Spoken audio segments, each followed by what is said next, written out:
Om Swastiastu. Selamat pagi anak-anak. Berjumpa kembali bersama Bapak. Kali ini pada pembelajaran tematik, yaitu tema 4, subtema 3, pembelajaran 4, pembelajaran 5, dan pembelajaran 6.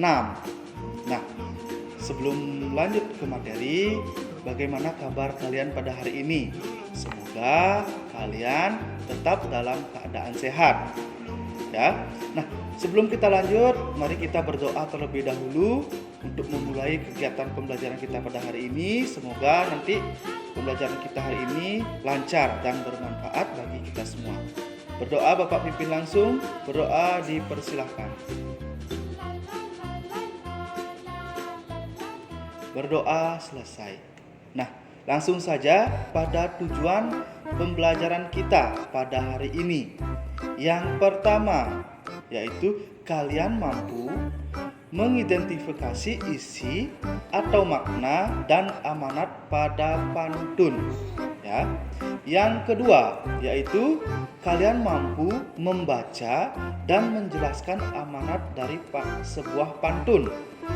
Ya.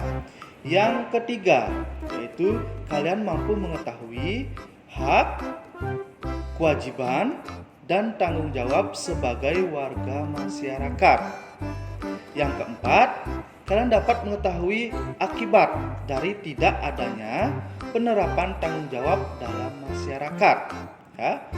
Yang kelima, yaitu kalian mampu mengetahui cara menjaga kesehatan organ peredaran darah. Selanjutnya, yang keenam, yaitu kalian mampu mengetahui interaksi sosial dalam berbagai bidang. Yang ketujuh, yaitu kalian mampu merancang gambar cerita dan membuat gambar cerita.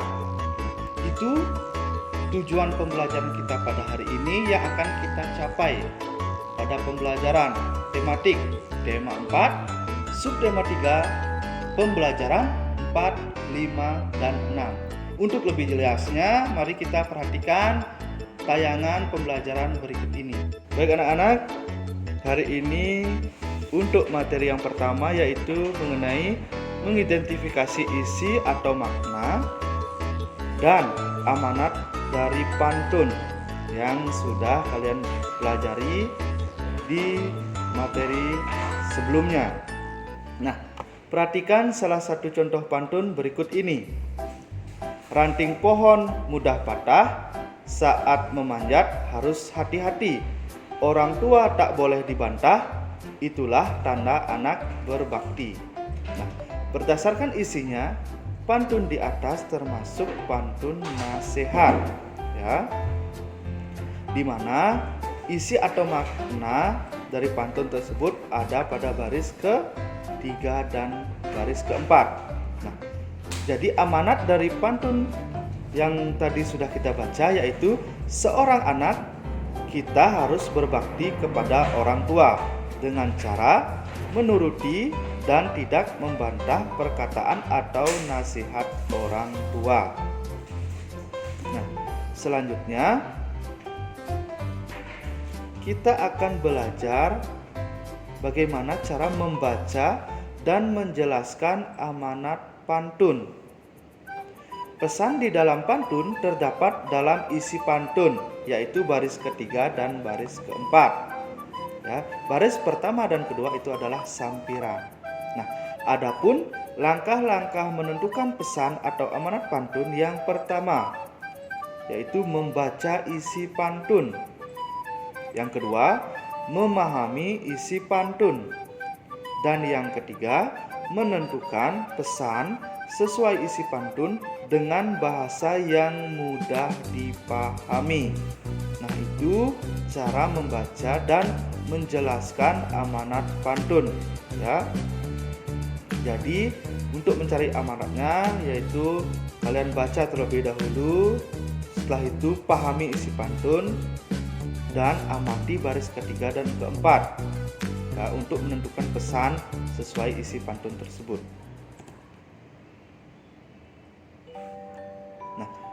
Selanjutnya yaitu menjelaskan tradisi berpantun. Jadi pantun itu juga termasuk tradisi. Nah, tradisi berpantun biasanya dipentaskan pada upacara adat pernikahan. Tradisi berbalas pantun masyarakat Betawi di acara pernikahan dikenal dengan sebutan tradisi palang pintu. Nah, ini adalah salah satu contoh gambar, yaitu tradisi berpantun dalam upacara pernikahan menggunakan adat Betawi.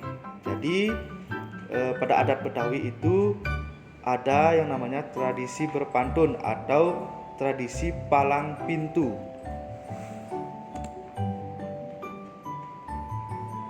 Nah, materi yang kedua, kita akan belajar mengenai hak, kewajiban, dan tanggung jawab sebagai warga masyarakat. Materi ini juga kalian pernah sudah pelajari di pembelajaran sebelumnya. Jadi, setiap warga memiliki hak, kewajiban, dan tanggung jawab yang berbeda-beda. Misalnya, yaitu mengemukakan pendapat adalah salah satu contoh hak. Menyampaikan sesuatu pendapat itu adalah salah satu contoh hak.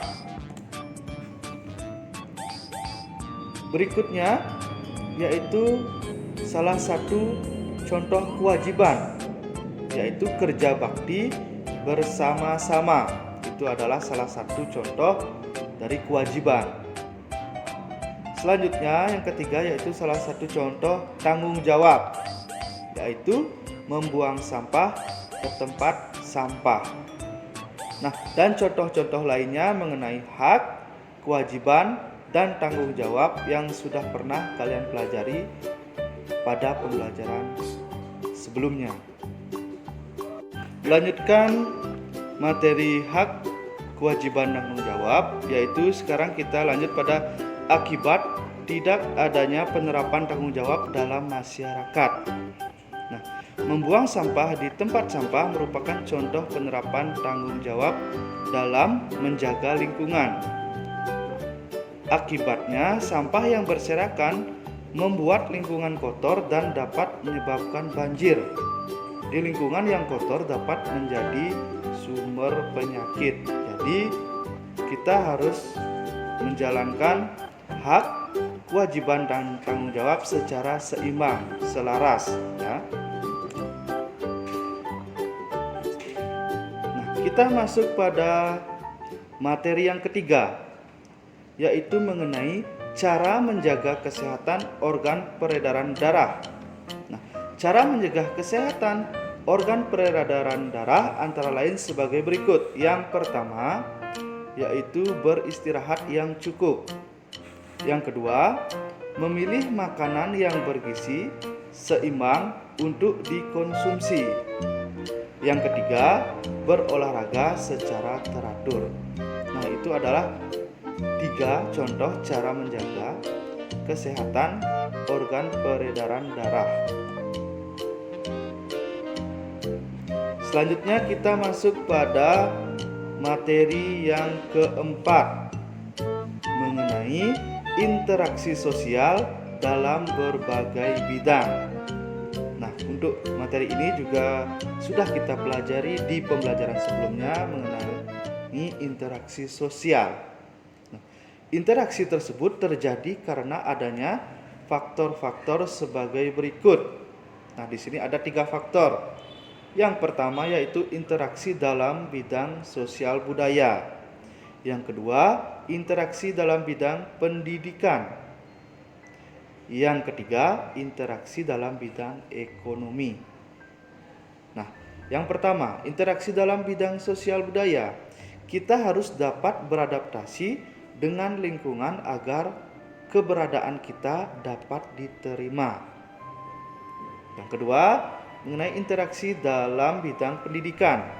Proses belajar mengajar dapat berjalan dengan baik. Yang ketiga, yaitu interaksi dalam bidang ekonomi. Masyarakat dapat melakukannya dengan transaksi jual beli.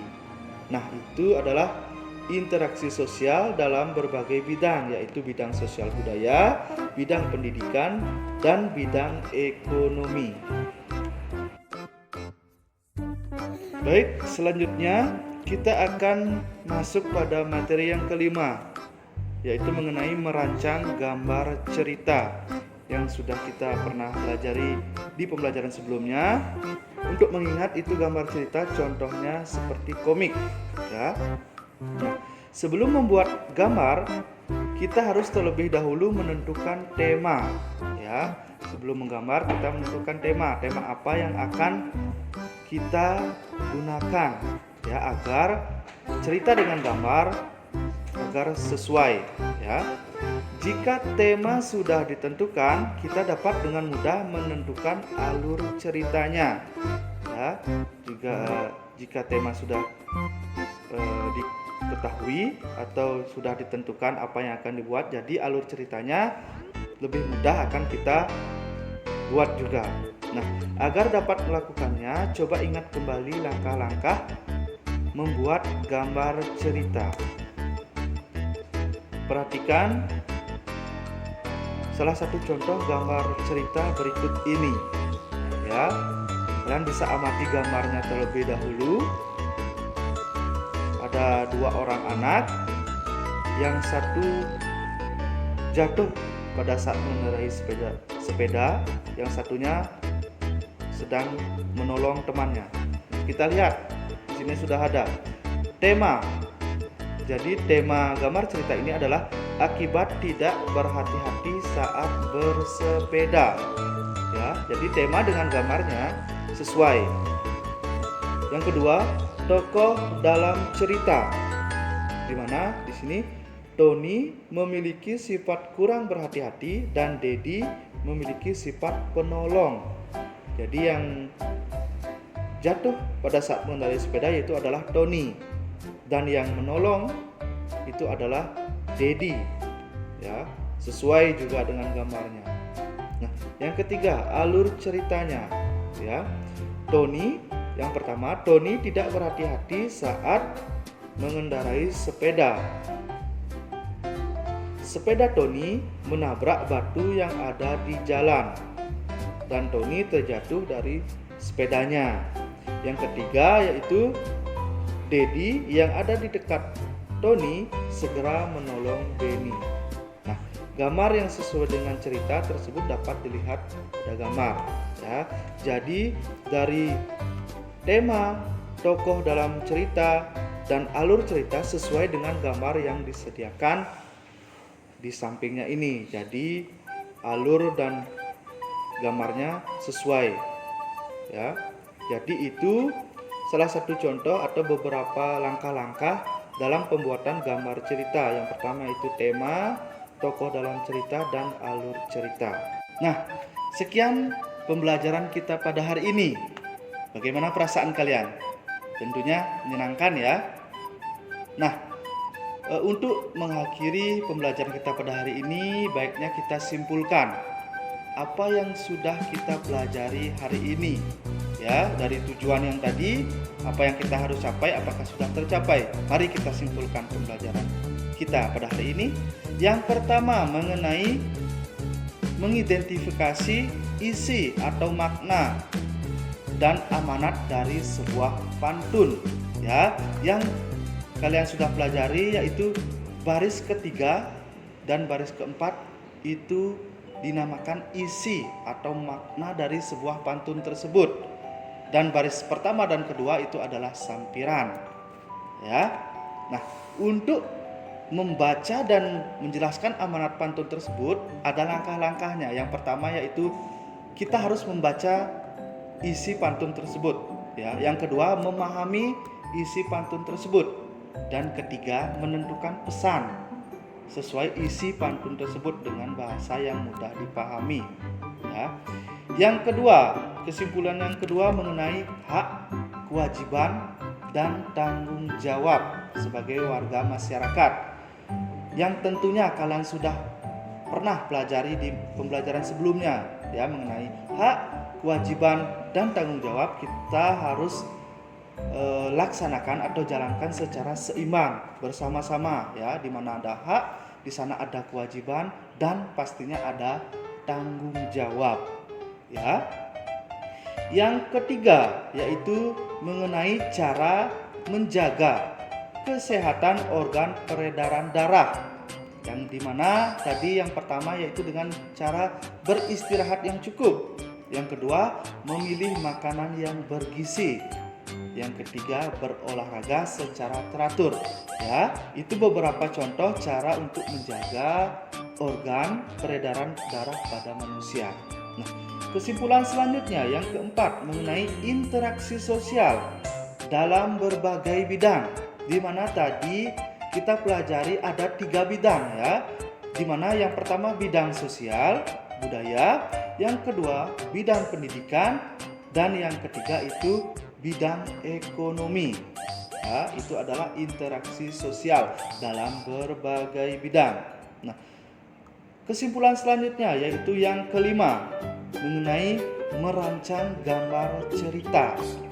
Ya, di mana dalam perancangan gambar cerita yang pertama kita harus lakukan atau pikirkan yaitu tema. Ya, tema apa yang akan kalian gunakan. Nah, setelah itu kita akan dapat mudah menentukan alur ceritanya.